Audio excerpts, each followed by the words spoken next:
नमस्कार, मैं हूं आकाश मिश्रा। आप देख रहे हैं मेरा गांव मेरी धरोहर न्यूज़ चैनल।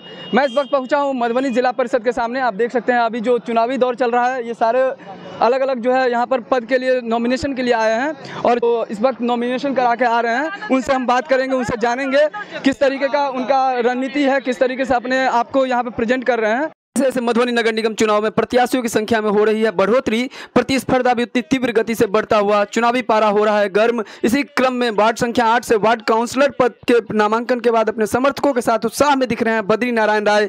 गर्म जोशी से समर्थकों द्वारा किया जा रहा है स्वागत, अपनी जीत का कर रहे हैं दावा। मैं अपने वार्ड के जनता से यही अपील कर रहा हूं, जो मैं एक सेवक बन के काम करूंगा अपने वार्ड के लिए। कौन से वार्ड से? वार्ड नंबर 8 वार्ड पार्षद पद के लिए। क्या नाम है? बद्री नारायण राय। प्रथम बार? जी, मैं प्रथम बार कर रहा हूँ।